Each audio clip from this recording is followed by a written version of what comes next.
Sibingelele bazalwane emhlabeni wonke. Sibonga uNkulunkulu lamhla ekuseni ukuthi sihlangane emoyeni sitewufunza livi laNkulunkulu sithandaze kanye kanye kulamalanga lanjena emhlabeni.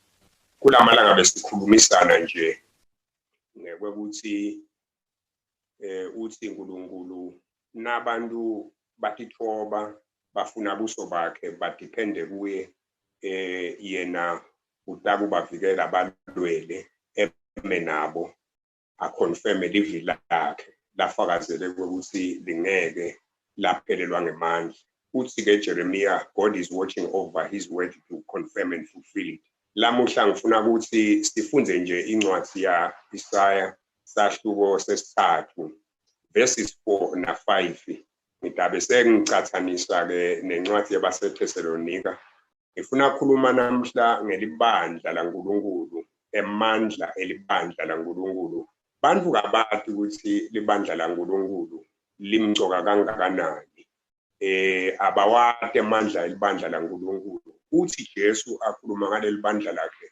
Uthi ngitawulakha libandla lami etiwale lidvala, not a stone but a rock, and he is the rock of ages. Uthi ngitawulakha ke etiwale lidvala bese uyafunga ukuthi emasango esihogo angeka lehlule. Ngithanda kakhulu nase Jesu athi in the Living Bible athi the powers of hell will never prevail against the church. It appears nawubuka emhlabeni kulamalanga ungazi ukuthi liyehluleka libandla laNkulunkulu, ungazi ukuthi liwiki, ungazi ukuthi kalinamandla, but ulifungele lomniyo wathi the gates of hell, the powers of hell will never prevail against it. Ngifuna ukuthi ngikhombise nje umhlaba nebazalwane lamhla ukuthi libandla laNkulunkulu linemandla kangakanani. Lisi-ke iBhayibheli lamhlabeni singakahlwithwa usetawuvela umphiko uKristu, but angakaveli lo mphiko uKristu kunetimbawu letitakwenteka. Tisinatenteka letimbawu afune kuvela umphiko uKristu. Amane angetakhona lokuvela noma ngesizama kangakanani ngeke akhone kuvela, noma ngalanze ama-powers, noma ngalanze ama-principalities, nema-rulers, nema-wicked spirits in the heavenly places, noma ngalanza yiphi nje i-force against the church. This is the Bible, he will never prevail. Ngifuna encwadini ya Isaya ke 3 verse 4 nginikhombise nakulokutawenteka emhlabeni. Incwadi ke ya Isaya ithi bantu bayawucinzetelana usebenta kwemoya wemphiko uKristu. Bantu bacinzetele lomunye nalomunye, makhelwane acinzetele makhelwane. Labasha bayawuvukela labadzala. Bantu phatha bavukele lababaphethe. Loku ngesingisi sithi lawlessness. Among the signs ekubuya kwaJesu ngicela kuveta ukuthi lisi iBhayibheli kune lawlessness. La sifunza khona nje i-chaos letaba khona emhlabeni. Empeleni lisi iBhayibheli seyicalile, I'll show you very soon. Eyicalile le chaos lapha uyabona Isaya, but la abekhuluma nelibandla neJerusalem, akhuluma nebakaJuda athi njengoba nimala uNkulunkulu ngitawuthatha labantu lenisime kubo, ngitawuthatha labantu labenta kube ne-order, ngitawuthatha labantu labenta kube nengcubeko phambili, ngitawuthatha labantu labenta tintfo tonke tisime tingawi tingehluleki tiphumelele, ngitabasusa. Then nabasuka kutase kuba ne-chaos. So uyayichaza ke le chaos, which is a form of lawlessness in this case. So uyayichaza ke le chaos uthi kutaba nekucinzetelana emhlabeni, uthi kutakuba nekuvukelana emhlabeni, uthi kutakuba nekuophozana, nekubukelana phansi, nekubulalana, abale lokunenge, a form of lawlessness. Ngifuna ke ukuthi bese sengiyanani uyayifakaza Paula lenzaba le uyifakaza encwadini yabaseThesalonika sahluko sesibili.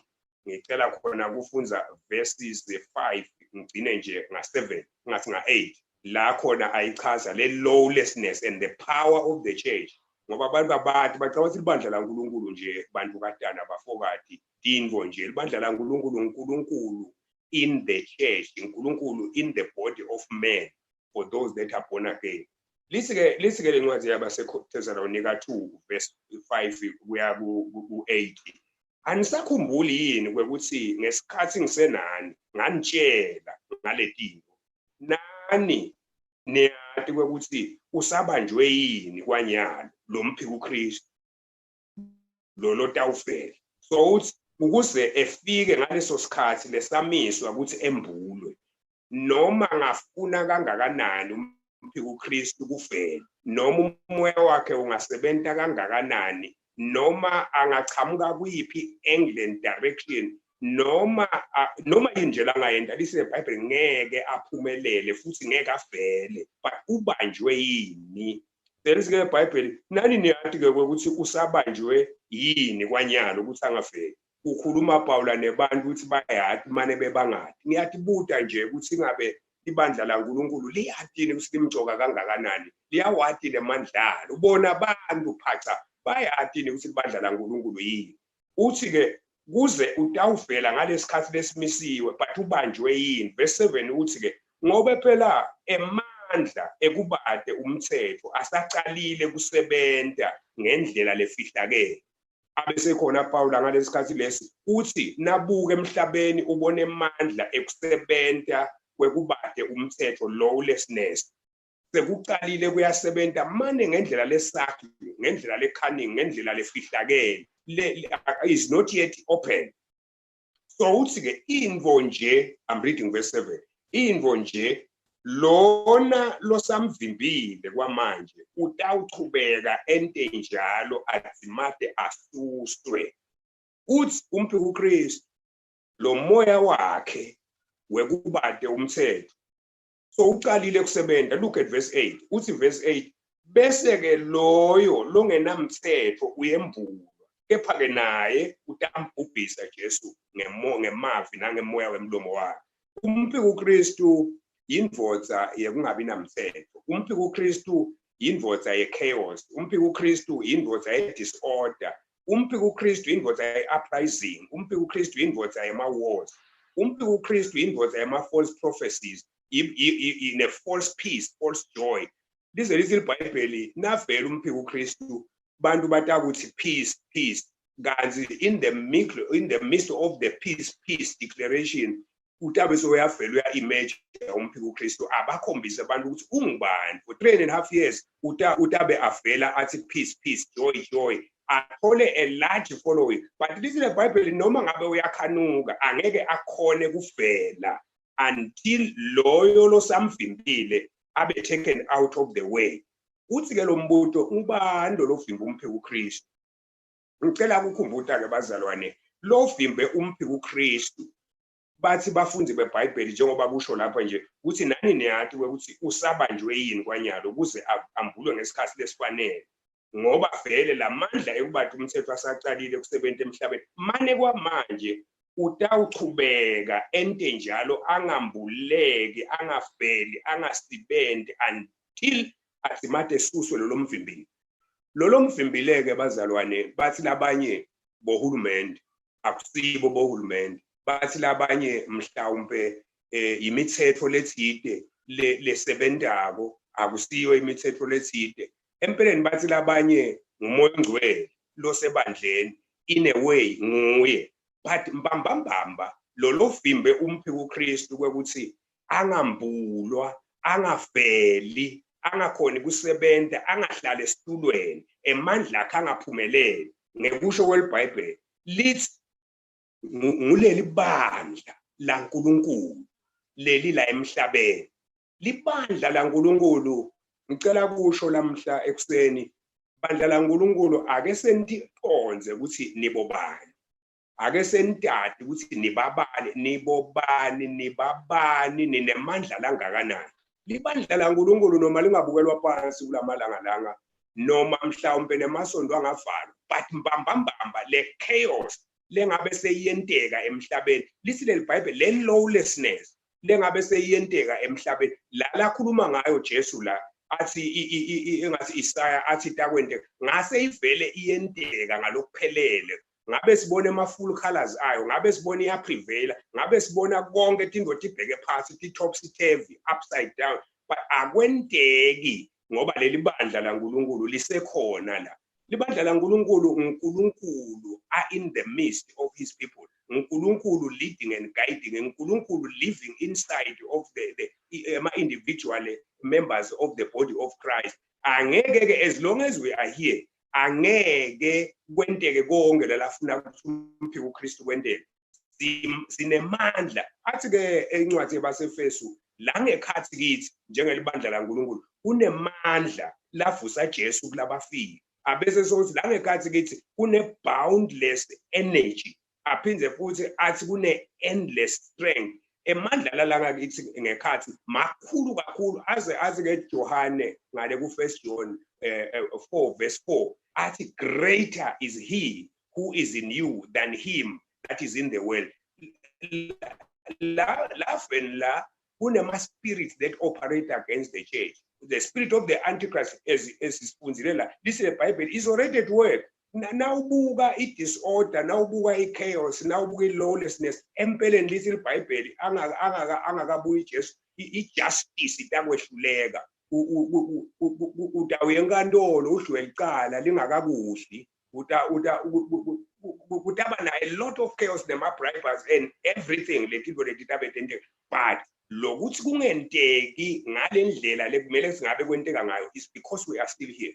Libandla laNkulunkulu uthi incwadi yabaseFesu again 1 verse 21 uthi leli bandla laNkulunkulu ngilo leli Jesu noma ke uNkulunkulu, he speaks through this church and he acts through this church and he makes his presence through this church prevail in every area. He replaces the forces ngaleli bandla. Nakufika libandla laNkulunkulu noma umuntu waNkulunkulu kufika ingcebo yaNkulunkulu, kufika losinzisiwe in any situation, kufika kwakhe ku displace ama-forces lathide, kunyathele empeleni. Uyasitshela Jesu uthi ngidaninike amandla, uthi nitafike nivule la kuvalwe khona, niphindze nivale lapho khona kuthiwa akuvalwa, nitafa. Uthi ngininike amandla ekuforbida, uthi ngininike amandla ekuprohibita, uthi ngininike amandla ekupermita, ngininike amandla ekudeclare illegal certain things, and nemandla ekupermita, nemandla ekwekuthi ekurelease, nemandla ekublessa, nemandla ekupreventa, nemandla ekuthi these things shall not prevail as long as we are here. The Church of the Living God linalamandla. Ngisangikhumbule bazalwaneke kulamalanga lesiphila kuwo kwekuthi libandla laNkulunkulu na ufunza Matthew 16 verse 18 ku Living Bible lithi, you are Peter, a stone, and upon this rock I will build my church, and all the powers of hell shall not prevail against this church. Aphindze athi, I will give you the keys of the kingdom of heaven.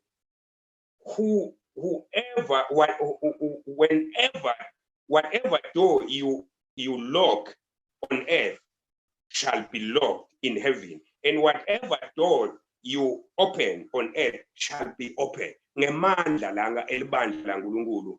Bazalwane labathandzekako enkosini, please be reminded, sine bazalwane asibo bephanika, sine bazalwane asisibo bekulilela, sine bazalwane asibo bekukhalelo.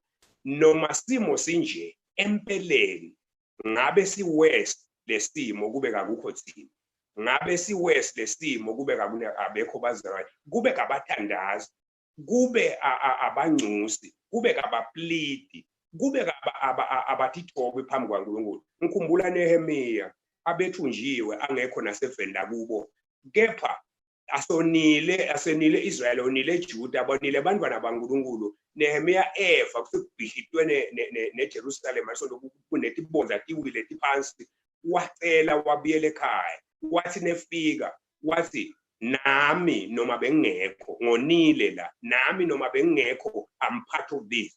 Wanxusa, watifaka, watibala. Athi ke uNkulunkulu, uma kwenteka ngivuma ukuthi kube netifo, ngivuma ukuthi kube netinkinga eveni, batithobe bantu bami, especially laba lababitwa ngeligama lami, baphenduke etonweni labo bangaphenduki ngoba bente letono kepha baphenduke on behalf of lala bente letono uthi ke ngiyabe sengiyeva mina ngisezulwini bese ngiyaliphilisa lelifu aphinde futhi encwadini yaGenesis ngiyakuthanda naloku uyabuta ubhagela naNkulunkulu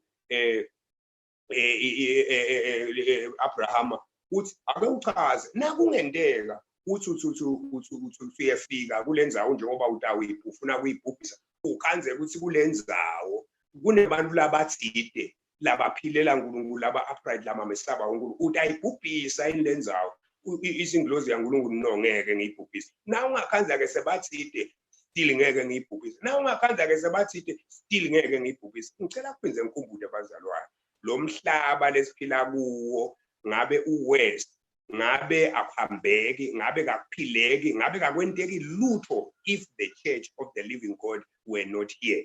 It is still better, it is still livable, we are still able ukuthi sihambe, we are still able ukuthi si-interact, we are still able ukuthi siphilisane, we are still able ukuthi sente tinto peacefully and si-rejoice in spite of the prevailing circumstances ngoba libandla laNkulunkulu lisekhona. Mhlala thathwa leli bandla laNkulunkulu lo mhlaba lona usetawubona the worst, but for the church the best is still to come, but for the world the worst is yet to come.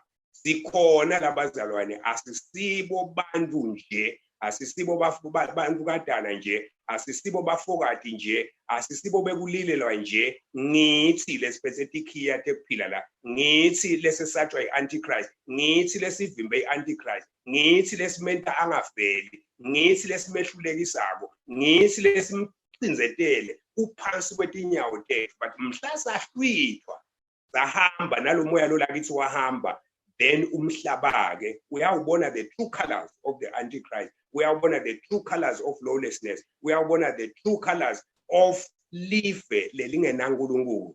Sineke lithi iBhayibheli phela abazalwane khumbulani siluswayi uthi Jesu you are the salt of the world, aphinde futhi athi you are the light of the world. Nathi singuswayi usho ukuthi as long as we are here siyananzisa lelife, as long as we are here senda lelive libe seasoned, senda lelive libe mnanzi, senda lelive lihleke, senda lelive lingaboli. Ngabe selibolile libolile vele kodwa ke not as kube besingekho, but now that we are still here uthi uNkulunkulu was still preservative, sine was still seasoning the world. Aphinde futhi athi Jesu you are the light of the world. Umnyama la emhlabeni ngiko nje abantu emini bathi kusebusuku, ebusuku bathi kusemini. Bantu na ubona nto labatenta emini batenta ngathi kusebusuku ngoba kumnyama. Lisike iBhayibheli uSathane uthethe indwangu wayibeka la emehlweni emhlaba waphumbuthekisa abantu, they cannot tell ukuthi kunini, but lisi iBhayibheli sine kasibo bebumnyama sibo bebusuku asibo laba ngathathi isikhathi we understand ukuthi ekhalendeni yaNkulunkulu isikhathi sini, and we know what God is doing and we are sure ukuthi we are winning. Ngithi ke bazalwane anginikhumbude nje you are the light of the world, niphinde nikhumbule you are the salt of the world, niphinde nikhumbule uNkulunkulu nethembile, niphinde nikhumbule Jesu nethembile, niphinde nikhumbule moya ongcwele uphila kini, emandla lavusa Jesu kulabafila aphila kini. No, COVID is nothing to fear. If you fear God, we have nothing else to fear, not even the antichrist.